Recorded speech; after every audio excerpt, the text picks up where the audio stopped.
In this episode of In My Opinion PRU, we speak to the founders of the G Blog, a space for gender and gender-based discourse. In a survey called Apa Lagi Wanita Mahu, conducted by the G Blog, we find out about the aspirations of 603 Malaysians for GE14 and what gender has to do with it.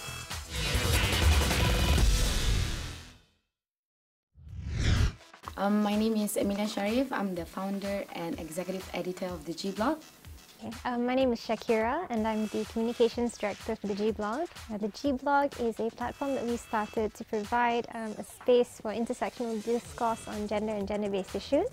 And we decided that we wanted to create a space where we could normalize gender as part of everyday conversations, because gender intersects with every other aspect of our lives. So the poll that we conducted, we called it GE14, Apa Lagi Wanita Mahu, in the sense that to figure out, what kind of gender issues we want to see in the upcoming elections. So this poll is not just about the upcoming elections, but it's also about the previous elections. So public perception, how do people feel about it, and like what do they want to see? Quite diverse. We had a massive response between young Malaysian voters between the ages of 18 to 34 years old. This is about 66% out of the total respondents, 47% of which is Malay, 27% Chinese, 12 Indian, and 30% identified as others. Unsurprisingly, we also get overwhelming response from female identifying Malaysians, because obviously they felt like this issue relates to them, affect them the most. People are becoming more aware of gender issues. I mean, you can tell that by looking at the kind of answers they pick in the poll in itself, and the fact that our polls also showed an overpowering majority of people find gender issues so important that they want to consider gender issue as part of the national agenda. There have been efforts to increase legislation to offset discrimination, for example. The Joint Action Group for Gender Equality, for example, is involved in drafting a gender equality bill at the moment in collaboration with the Ministry of Women, Family and Community Development. An example of this would be the sexual harassment bill, which is being redrafted by the Joint Action Group for Gender Equality. The drafting process started way back in 2002, but it's only now that we're actually revisiting this draft bill in order to update it and hopefully get it passed into law. So the process of legislating for gender or gender equality is quite challenging in this country. Because it's not a priority, unfortunately. I mean, there has been research on how gender inequality affects other aspects of public life, such as the economy, for example. Although the research is there, it's just not considered a core issue in this country. Not as core an issue as cost of living, for example, or education. Like, to be quite honest, it's just unpopular. Malaysians don't find it something that they want to prioritize because it doesn't affect all of us. That's something that we find in our poll as well. Some people say that, gender issues shouldn't be part of the national agenda because it only affects half of the population. So I think it's just also, it's difficult to get politicians to bring this issue forward, right? Like I said, it's not popular. It's not something that sounds nice, like, more jobs. But essentially, it's something that we all need. Being able to feel like you're safe in the comfort of your own homes, going to work on the street is a basic need. Like, we're not even talking about things like equal pay here. We're talking about being able to feel like someone's not going to attack you. Like, when you come back home, no one's going to slap you for something, right? It's an absolute taboo to talk about some of these things. For example, if you're not married and you've been like sexually assaulted in very intimate circumstances, you might find it very disturbing to go and tell other people because they will victim blame you, right? They'll be like, why did you go to this guy's house? Why would you do all these kind of things? So taboo is something that really stops people from talking about a lot of these things. Unfortunately, all of these things like exploitation, even like rape and all these other issues, when they happen to you, it's not just about I've been raped, I want justice. It's also about, if I tell other people, what would happen to me? Would I ended up being, worse off than I am now? Like right now, I'm a victim, but if I speak up, then I'm a victim, doesn't have a family, doesn't have a job, who's shunned by my own community. So the fact that it's taboo and without support structure makes it absolutely difficult for people to speak up on it.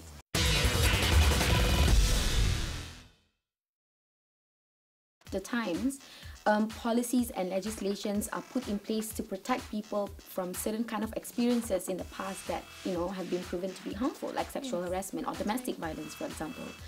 If you've not gone through a particular experience, it's going to be quite difficult for you to speak up on those issues, which is why a lot of times we need to empower the very people who go through the kind of experiences to speak up so that people can understand what the issue is all about. So if we were to have more women in parliament, or you know, to speak up on these issues, or if our public figures, including our celebrities and artists, are more aware of gender issues, speak up on it, I think that would be a very great way to make sure Malaysians become more aware of it. So because it all is about groundwork, right? People on the ground want it, then there's no option for politicians to say no to it. But right now, that movement on the ground, I'm not going to say it's lacking. A lot of great NGOs, organizations on the ground are doing great work on these issues, but we need a bit more momentum, and I think to have a politician or a public figure to speak up on these issues would definitely help that. Yeah, let's just point out the fact that since the previous time we put people in the cabinet now, and the amount of female politicians we have, it's about the same. We have not seen an increase in female politicians in Malaysia. While the focus has been placed on building women's capacities, what we've ignored, what we've largely ignored, is deconstructing or removing the structural barriers that prevent women from participating in politics, in the workforce. You want females to go back to work, right? Return to parliament and stuff like that. They have a newborn baby, but they can't breastfeed their baby anywhere.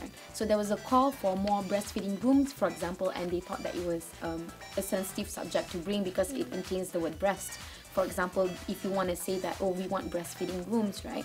So because of these things, women just incapable to go back to work because they don't have a space where, you know, they need to do what they need to do. If you can't provide this kind, so when you say the kind of structural changes, you mean like infrastructure changes, you mean policy changes. So when that changes and it creates room and enable women to insert themselves in position that's not currently accessible to them, right? I have to say that our female politicians are not relatable to myself personally, and like based on conversation with friends and other people, to our group of people, right? Our age group, for example. Like there's this weird emphasis about women finally settling down, and also them finally fulfilling that purpose, right? So I'm going to quote something interesting from one of the manifesto of a political party in the previous election, GE13. Okay, the policies through the years have provided women with the choice of being at the forefront of business and innovation without giving up on their natural instincts as homemakers. So as you know, being myself and being like people in our age group, you wonder why? When you want us to be at the forefront of business and innovation, why does that have to be like some sort of trade-off with being like someone who's at home, or a homemaker, basically, you know, a housewife who takes care of the kid, who cooks after you know, coming back from work, for example. So this is the kind of things that make you let's just make it impossible to relate to your politicians, because they're saying stuff that you don't want, right? They're saying stuff like, oh, you know, there's also comments about, you know, women's ultimate place is in the kitchen, at home.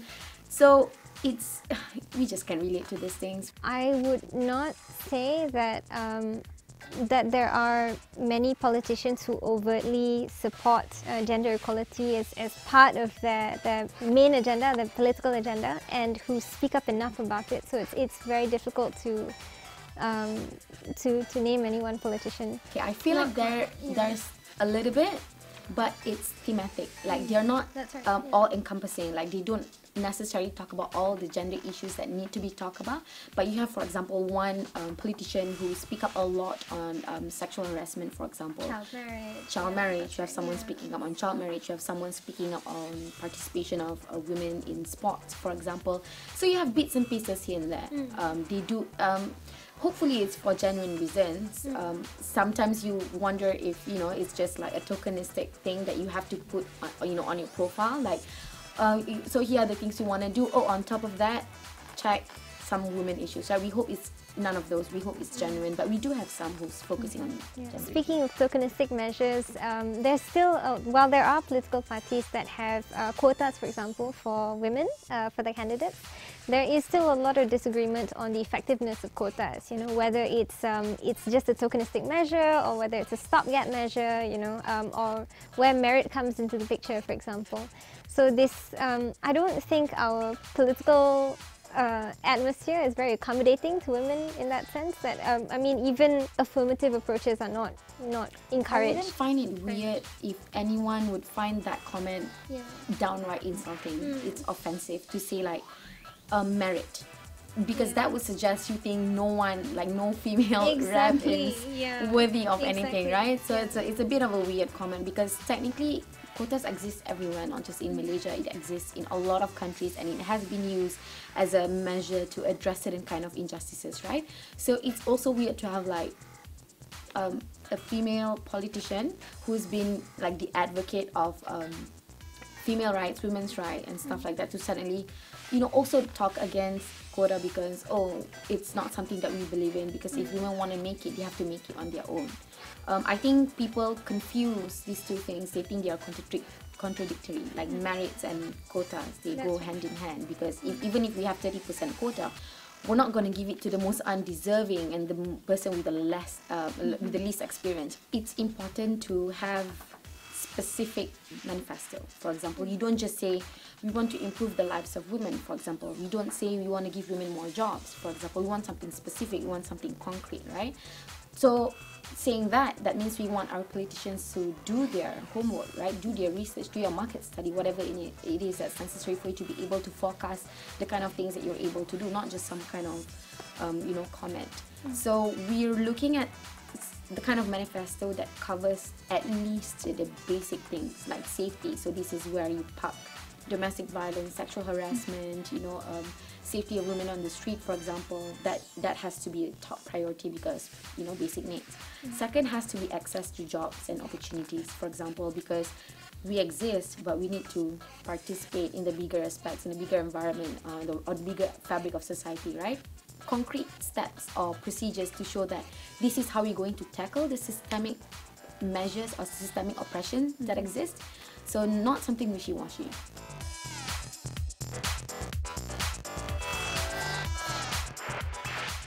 It's a very tough decision, honestly.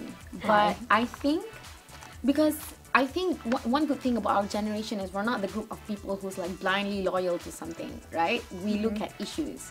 So we don't think that one particular side is perfect, but we think that there are extremely good things to be considered. And when you consider these things, don't just consider things that affect yourself. Step out of that individualistic zone and think about what's good for the future, right? What do you want to see for your friends, you know, for your family and stuff like that. I think that the poll that we conducted has actually made me more aware of what to look for in manifestos, in election manifestos, what kind of issues I think are important, not just to me, but issues that work towards addressing gender imbalance, gender inequality, for example.